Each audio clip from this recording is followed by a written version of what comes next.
Good morning everyone. This is Professor Rana from the Institute of Commerce, Sage University, Indore.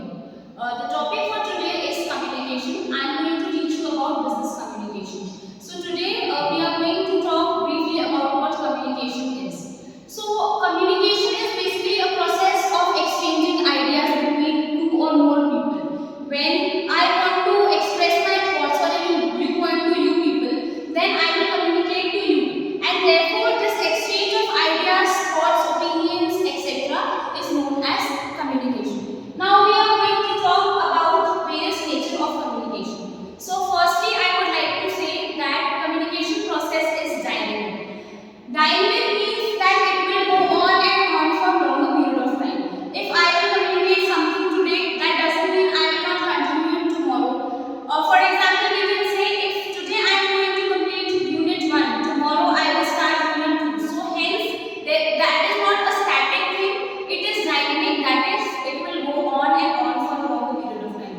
If you are talking today, even with your friends also, if you are talking, you are having lunch break or anything, you are talking to them at that moment of time. When you have classrooms, you have classes, then you talk another time. Next one comes two-way process. How communication is a two-way process? If I am talking to you and you are responding to me by nodding your head or just replying yes ma'am, no ma'am, or you are not getting anything. So hence there is a conversation between us. I am talking to you and you people are responding to me. So hence it is a two-way process. Third one comes purposeful. Of course communication is purposeful.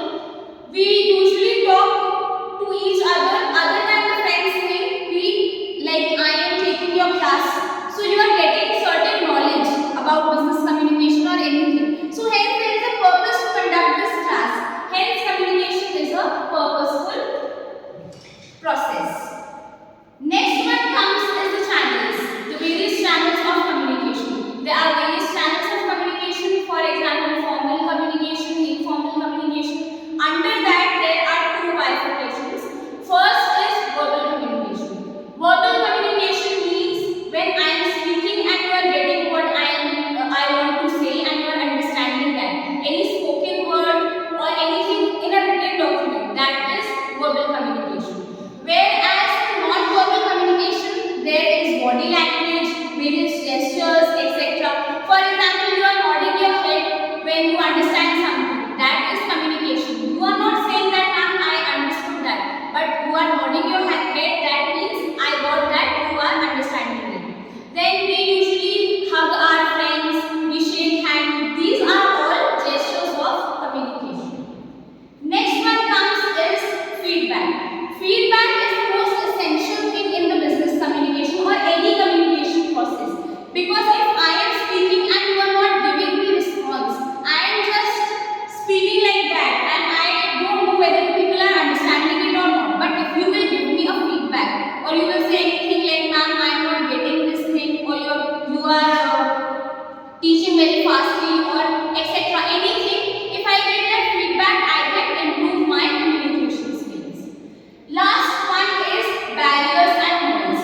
It is not a feature of a communication, but it is an essential part of communication process, because the presence of that barrier and noise basically tells us that whether the communication process is effective or not. If there is barrier, for example, if this door is open and various people are just roaming about here and there, and there is so much loud noise, etc. So there is barrier, there is external barrier. You will be distracted and you will look outside the classroom. So I will also be distracted. That the flow will go on. So hence the last